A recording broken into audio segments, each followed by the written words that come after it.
Análise do vídeo, live, pré-existência bíblica 5 As parábolas de Cristo e pré-existência, a ida de Cristo ao submundo. O vídeo faz uma análise sobre diversos temas teológicos, incluindo a pré-existência, a ida de Cristo ao Sheol e interpretações de passagens bíblicas. Misticismo, gnosticismo e cabalismo. O conteúdo do vídeo apresenta conceitos místicos, gnósticos, cabalistas e até elementos que se aproximam do paganismo, contrariando os princípios bíblicos do Antigo e do Novo Testamento. Aqui estão alguns exemplos. Conceitos místicos e cabalistas. O autor menciona que Jesus era um bom cabalista, e faz referências a Sefirá e ao Malkut, conceitos da Cabala judaica, afirmando que os hebreus sempre entenderam Jesus dessa forma. Ele também liga a parábola das 10 virgens à Cabala, dizendo que elas representam as 10 Sefirot, e que isso indica uma estrutura hierárquica espiritual baseada nesse misticismo. Há uma menção à fundação da fé cristã como baseada em termos hebraicos de Cabala, o que não tem base nas escrituras e é um sincretismo contrário à doutrina cristã tradicional. Gnosticismo. O autor menciona diversas vezes a ideia de pré-existência das almas, e que os justos foram semeados antes da fundação do mundo. Essa é uma ideia gnóstica e platônica que se opõe à doutrina bíblica de que a alma é criada pelo Altíssimo no momento do nascimento. Ele também sugere que o conhecimento da Igreja primitiva sobre a descida de Cristo ao inferno se baseava em fontes apócrifas e não canônicas, como o Evangelho de Nicodemos e os Atos de Pilatos. Isso é típico do gnosticismo, que valoriza escritos extracanônicos e esotéricos. Paganismo e sincretismo. O vídeo menciona que o Espírito Santo tem uma energia feminina, e faz paralelos entre ele e figuras femininas celestiais, algo que lembra mais tradições pagãs do que a doutrina bíblica. Há também a ideia de que certos povos antigos foram julgados por Deus devido à sua semente do maligno, um conceito que lembra crenças dualistas e deterministas do paganismo. O vídeo claramente mistura ensinamentos bíblicos com conceitos místicos e esotéricos que não estão de acordo com a fé bíblica. Erros de interpretação e distorção de textos bíblicos. Há evidências de analfabetismo funcional no vídeo, manifestadas em erros de interpretação, distorções de textos bíblicos e falhas na argumentação. Aqui estão alguns exemplos. 1. Distorção da parábola do rico e Lázaro. O autor afirma que os demônios pedem a alma das pessoas, com base em Lucas 12:20, quando na verdade o texto diz que o Altíssimo requer a alma do homem rico. 2. Erro na interpretação do bom samaritano. Ele argumenta que a palavra samaritano vem de um termo hebraico que significa cuidar, e usa isso para afirmar que o Messias é o bom samaritano. No entanto, a parábola não trata do Messias diretamente, mas de um exemplo de compaixão. 3. Uso do livro de Enoque como autoridade bíblica. O autor cita o livro de Enoque para fundamentar a ideia de que a semente de Caim deve ser destruída da terra. Mas esse conceito não está no cânon bíblico e reflete uma interpretação tendenciosa. 4. Confusão entre parábolas e doutrina. Ele sugere que parábolas como a do joio e do trigo provam a pré-existência das almas, ignorando que parábolas são metáforas e não descrições literais da realidade. 5. Mistura de conceitos teológicos e cabalísticos. O autor associa a parábola das 10 virgens às 10 Sefirot da Cabala, criando um sincretismo que não existe no contexto bíblico. Esses exemplos indicam falhas graves de interpretação e um possível analfabetismo funcional no entendimento do texto bíblico. Falácias, incoerências e contradições. Aqui estão algumas falácias, incoerências, contradições e erros de interpretação teológica encontrados no vídeo. Falácias lógicas. Falsa dicotomia. O autor frequentemente cria um contraste extremo entre os filhos da luz e os filhos das trevas, como se não houvesse gradações ou possibilidade de arrependimento para os últimos. Espantalho. Há críticas ao calvinismo baseadas em um entendimento distorcido da doutrina da graça. O autor argumenta que os calvinistas acreditam que, não importa o quão ruim a pessoa seja, ela será salva, o que é uma simplificação extrema da doutrina reformada da salvação pela fé. Incoerências.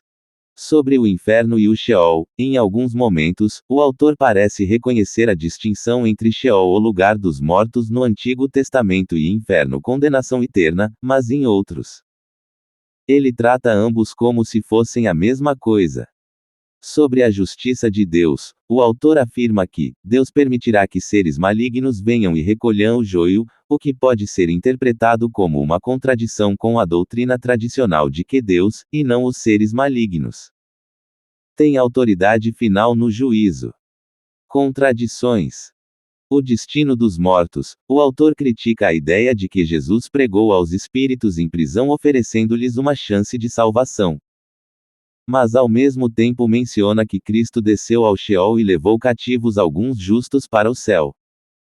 Se o juízo é fixo na morte, então essa ideia de uma libertação dos justos cria uma exceção sem fundamento claro. Sobre a pré-existência das almas, o vídeo sugere que os justos foram semeados por Deus no mundo, implicando que eles pré-existiam antes de nascer. Isso entra em conflito com Gênesis 2:7, que descreve Deus formando Adão do pó e então soprando nele o fôlego da vida. Erros de interpretação. Mateus 25 e a justiça divina. O autor descreve o juízo final como um evento onde os filhos do maligno serão mortos diante de todos. Contudo, Mateus 25 fala do castigo eterno dos ímpios, não de uma execução literal em público. Joio e trigo. O autor interpreta essa parábola como uma prova da pré-existência, alegando que os justos e os ímpios foram semeados antes da criação do mundo. Essa interpretação ignora que a parábola está falando do crescimento do reino de Deus no mundo presente. Erros teológicos. Sobre o perdão e a graça, o autor critica a visão reformada da graça como se ela incentivasse a falta de obras, mas Tiago 2:18-26 ensina que as obras são a evidência da fé, e não um meio de merecer a salvação. Sobre o papel de Cristo no juízo. O autor afirma que Cristo não justificará ninguém, completamente culpado, mas a doutrina bíblica ensina que Cristo justifica os pecadores por meio de sua obra redentora. Ideias contrarias à sã doutrina. Pré-existência humana. Sobre a parábola da ovelha perdida, o vídeo diz: nossa pré-existência tanto de Cristo como a da ovelha estava com ele antes também, mas ele se desloca porque esse ser se extraviou, que significa a vinda a este mundo. Conflito. A ideia de pré-existência humana, sugerindo que os seres humanos existiam espiritualmente antes de nascer neste mundo e se extraviaram, não encontra respaldo claro no Tanakh e nem no Evangelho. A Bíblia não ensina a pré-existência de almas humanas antes do nascimento terreno. Gênesis 2:7 descreve a criação de Adão como um ato direto do Criador, sem menção a uma existência anterior. No Tanakh, a criação do homem começa com Adão, formado do pó, sem indicação de existência prévia. No Evangelho, o pecado entra pela desobediência de Adão, não por um extravio anterior à existência terrena. Essa interpretação adiciona uma camada especulativa que altera a origem do pecado conforme a narrativa bíblica tradicional. Incoerência, contradição.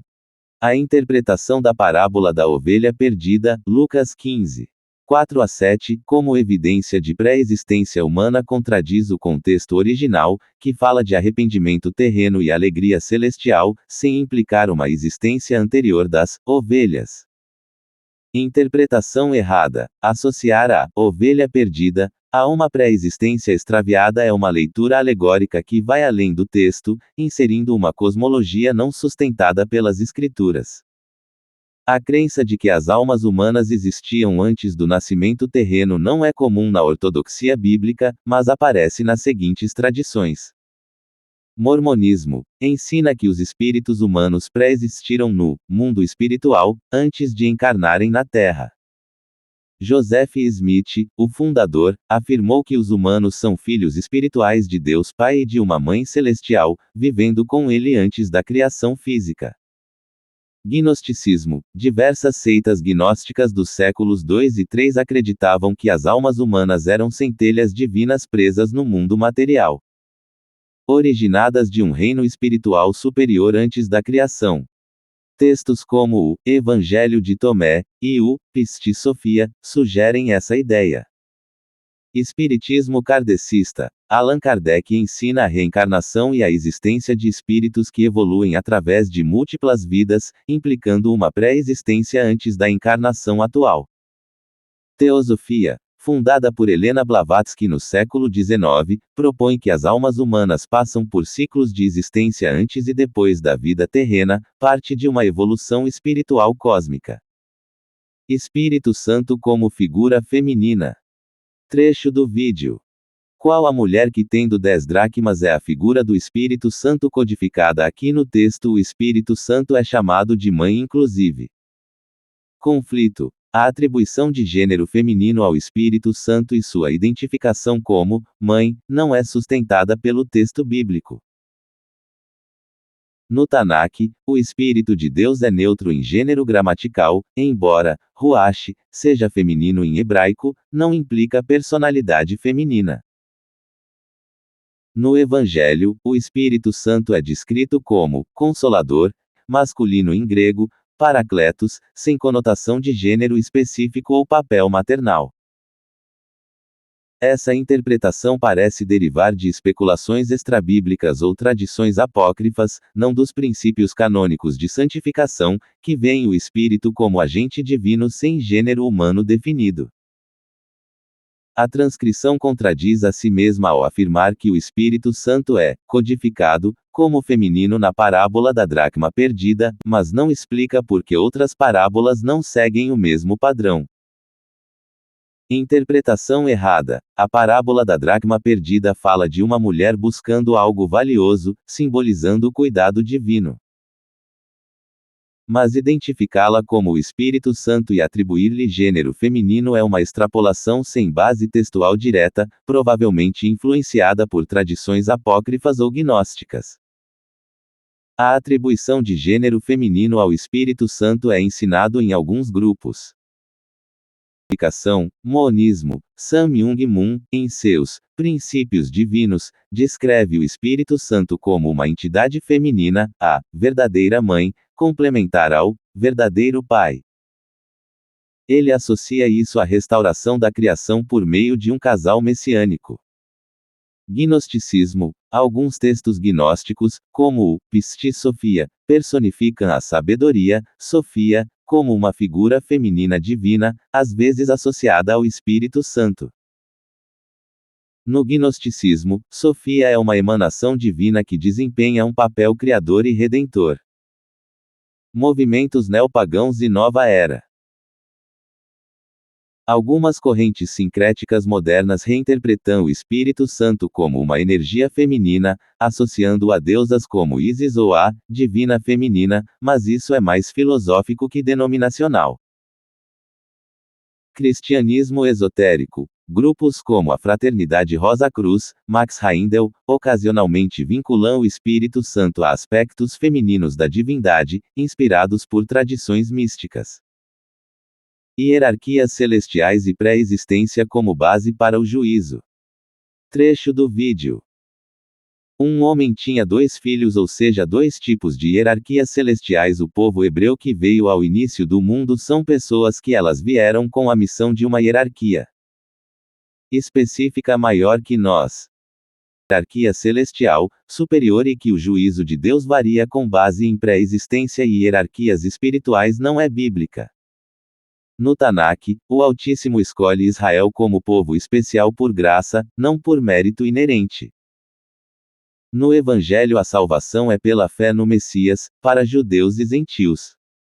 A justiça divina não é apresentada como dependente de uma pré-classificação celestial, mas do arrependimento humano e da resposta à graça do Altíssimo por consequência da eleição. Essa ideia introduz uma visão gnóstica ou esotérica que diverge do Evangelho. Incoerência, contradição. A parábola do filho pródigo trata de arrependimento e graça, não de hierarquias celestiais pré-existentes. Introduzir essa ideia contradiz o propósito do texto, que enfatiza a igualdade na recepção do perdão divino, não uma classificação espiritual anterior. A transcrição sugere que os hebreus têm uma hierarquia superior, mas o Evangelho afirma que não há judeu nem grego no Messias, Gálatas 3:28, rejeitando distinções salvíficas baseadas em origens ou papéis celestiais pré-determinados. Interpretação errada. Associar o filho mais velho e o mais novo a hierarquias celestiais é uma leitura alegórica que ignora o contexto histórico e moral da parábola, que não trata de ontologia espiritual, mas de comportamento humano e resposta à graça. A ideia de hierarquias espirituais ou celestiais que determinam o destino humano é comum em sistemas esotéricos. Gnosticismo ensina uma complexa hierarquia de éons, entidades espirituais, entre o Deus Supremo e o mundo material, como descrito em textos como o Apócrifo de João. Cada éon tem um papel na criação e redenção. Mormonismo acredita em uma progressão espiritual onde os humanos podem ascender a diferentes níveis de glória celestial, telestial, terrestrial e celestial, com hierarquias baseadas em méritos terrenos e pré-existentes. Teosofia e antroposofia. Blavatsky e Rudolf Steiner descrevem hierarquias de seres espirituais, anjos, arcanjos, mestres ascensionados, que guiam a evolução humana e cósmica. Cabala judaica, embora não seja uma seita cristã, influenciou movimentos esotéricos cristãos com sua estrutura de sefirote e hierarquias angelicais, como os coros celestiais. Redenção como compra de volta, pré-determinada. Trecho do vídeo. Redenção significa comprar de volta algo que estava com você. Cristo é aquele que morre antes da fundação do mundo, por isso que a prova deste mundo ela existe. Conflito, embora Apocalipse 13:8 mencione o Cordeiro morto desde a fundação do mundo, no sentido do plano eterno de Deus. A Bíblia não sugere que os indivíduos foram literalmente comprados de volta de uma posse anterior devido à pré-existência. No Tanakh, a redenção é libertação do pecado e da escravidão. No Evangelho, é a obra do Messias no madeiro que resgata da condenação do pecado, não um retorno a uma condição pré-existente. Essa interpretação distorce o conceito bíblico de redenção. Interpretação dos dois dinheiros, na parábola do bom samaritano. Trecho do vídeo. Tirou 2 dinheiros mostrando que em 2 milênios à frente logo ele viria próximo que ao ano 4000 ou no ano 4000 digamos da era humana. Interpretação errada. Vincular os 2 dinheiros a um código de milênios é uma especulação numerológica sem fundamento no texto ou na tradição exegética, distorcendo a mensagem de compaixão da parábola. Juízo baseado em conhecimento disponível. Trecho do vídeo. Deus vai julgar cada um mediante o seu conhecimento. Conflito. Embora Romanos indique que a criação revela Deus, tornando os homens indesculpáveis, o Evangelho enfatiza que o juízo final será baseado na aceitação ou rejeição do Messias, não apenas no grau de conhecimento. No Tanakh, o juízo é pela obediência à lei revelada. A ideia de que o juízo varia proporcionalmente ao conhecimento individual relativiza a justiça divina, que é universal e objetiva. Primícias como heróis da fé retidos. Trecho do vídeo. Existia um tipo de número de pessoas que eu entendo que inclusive são as primícias e os 144.000 que já foram levados com Cristo estavam retidos num local espiritual. Conflito. No Evangelho, as primícias referem-se aos primeiros convertidos ou ao Messias como primícia da ressurreição. Os 144.000 de Apocalipse 7:14 são simbólicos ou literais futuros servos do Altíssimo, não um grupo já levado pelo Messias na cruz. A ideia de heróis da fé, retidos espiritualmente até o Messias os libertar, não tem base no Tanakh ou no Evangelho, que descrevem os justos mortos como inconscientes, não em prisão espiritual. Visão do juízo e ressurreição. Trecho do vídeo. Todos vamos ressuscitar no mesmo dia. Tá chamada na primeira ressurreição. Esses heróis da fé ficavam ali em consciência. Incoerência, contradição. O autor afirma que todos ressuscitam na primeira ressurreição, mas sugere que os heróis da fé já estavam conscientes no Sheol, o que contradiz Eclesiastes 9:5 e a ideia de inconsciência até a ressurreição geral. Apocalipse 20 distingue a primeira ressurreição dos justos da ressurreição final dos ímpios, mas o vídeo parece mesclar esses eventos ao dizer: todos vamos ressuscitar no mesmo dia. Interpretação errada. Atribuir consciência aos mortos no Sheol antes da ressurreição é uma leitura que ignora o ensino bíblico de inconsciência pós-morte até o juízo final. Descida de Cristo ao Sheol para proclamação, não pregação. Trecho do vídeo. Jesus ele foi lá proclamar a sua vitória, não foi pregar nada. Conflito. 1 Pedro 3:19 diz que o Messias pregou aos espíritos em prisão, e muitos interpretam isso como uma proclamação de vitória ou oferta de salvação. A distinção entre proclamar e pregar aqui parece semântica, mas negar qualquer possibilidade de pregação salvífica aos mortos contradiz interpretações tradicionais baseadas em 1 Pedro 4:6, que sugere o evangelho sendo anunciado aos mortos. O Tanakh não aborda essa questão diretamente, mas a justiça divina implica julgamento final claro, não tinha uma proclamação póstuma sem propósito redentor. Trecho do vídeo. Jesus ele foi lá proclamar a sua vitória, levou consigo aqueles que estavam presos às primícias e os 144.000 que já foram levados com Cristo. Incoerência, contradição. 1 Pedro 3:19 diz que o Messias pregou aos espíritos em prisão, mas o texto não especifica o conteúdo ou o resultado dessa pregação. Afirmar que foi apenas uma proclamação de vitória, e não uma oferta de redenção é uma escolha interpretativa que contradiz as palavras de Pedro. Associar as primícias aos 144.000 de Apocalipse 7:14 é incoerente, pois esses são descritos como selados no futuro escatológico, não como um grupo já levado na cruz. As primícias bíblicas referem-se ao Messias ou aos primeiros crentes, não a heróis da antiga aliança. Interpretação errada. A ideia de que os 144.000 foram levados na ressurreição do Messias carece de suporte textual e confunde eventos escatológicos distintos. Rejeição de livros bíblicos e teólogos. Trecho do vídeo. Tem gente que nega apóstolo Paulo, tem gente que nega João, tem gente que nega Apocalipse.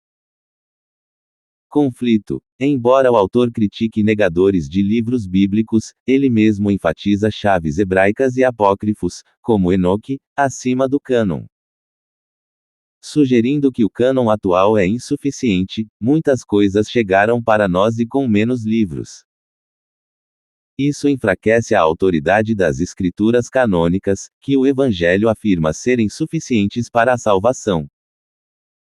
Tal abordagem pode minar a justiça divina revelada no cânon aceito. Rejeição de doutrinas tradicionais sem base sólida. Trecho do vídeo. Trindade católica não é 3 em 1, são unidos a uma família celestial. Incoerência, contradição.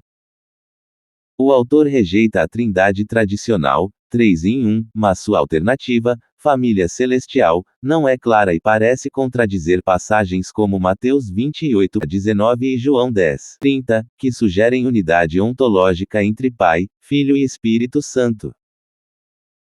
Ele critica doutrinas sem oferecer uma explicação bíblica robusta para substituí-las, o que enfraquece sua própria posição contra teólogos de meia patacas.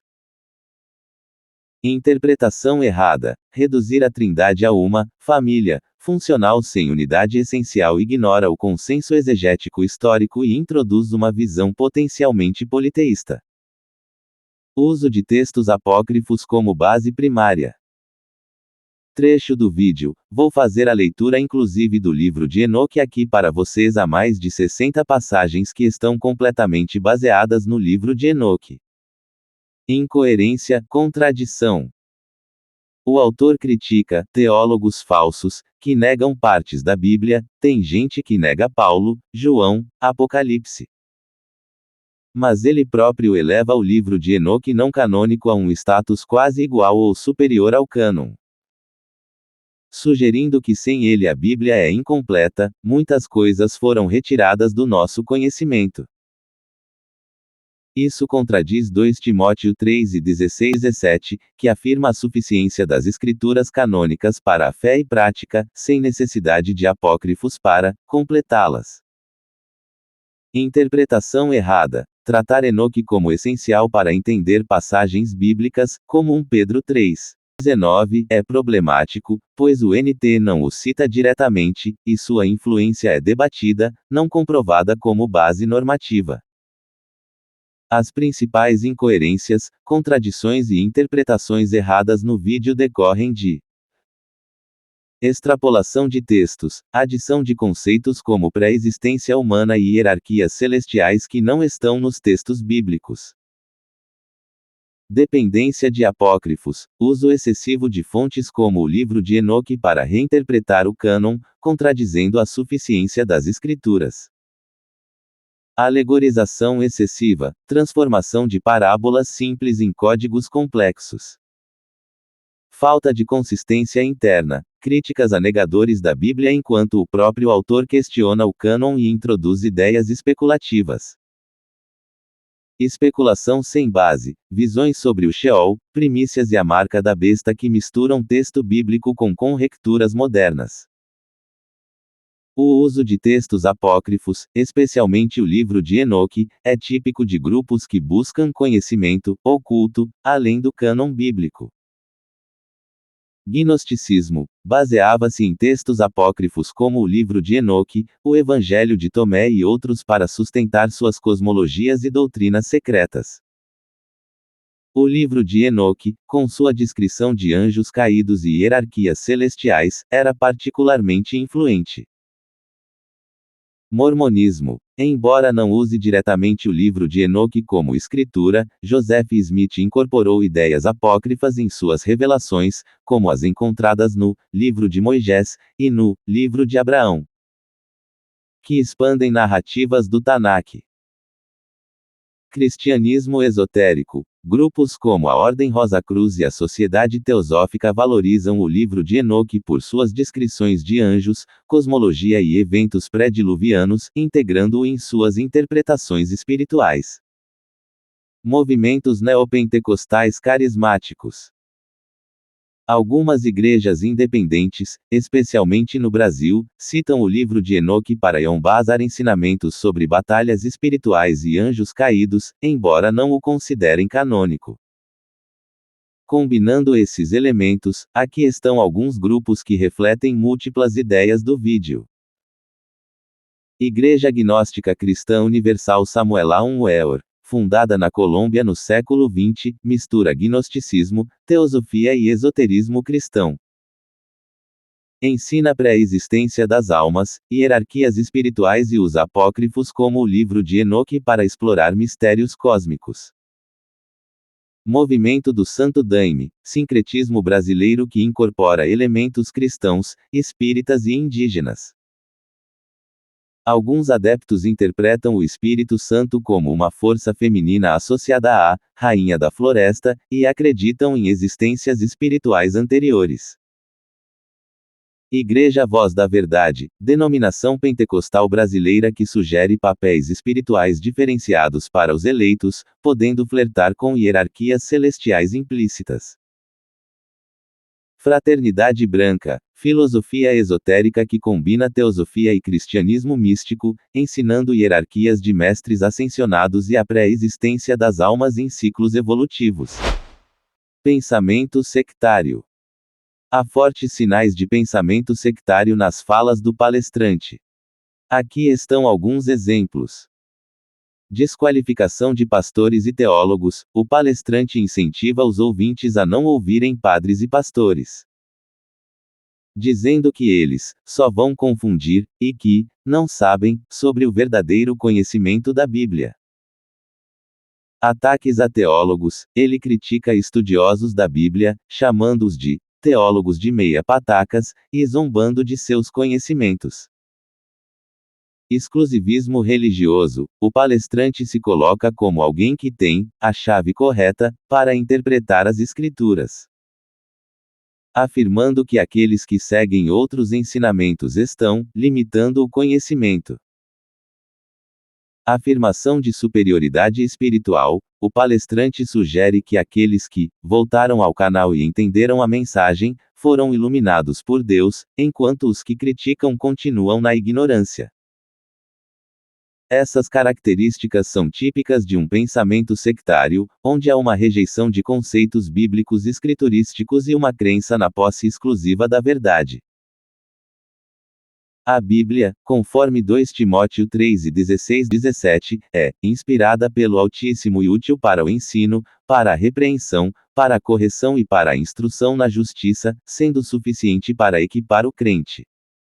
Introduzir conceitos como pré-existência humana ou hierarquias celestiais baseados em especulações ou textos apócrifos adiciona camadas de complexidade que não são necessárias nem confirmadas pelo cânon.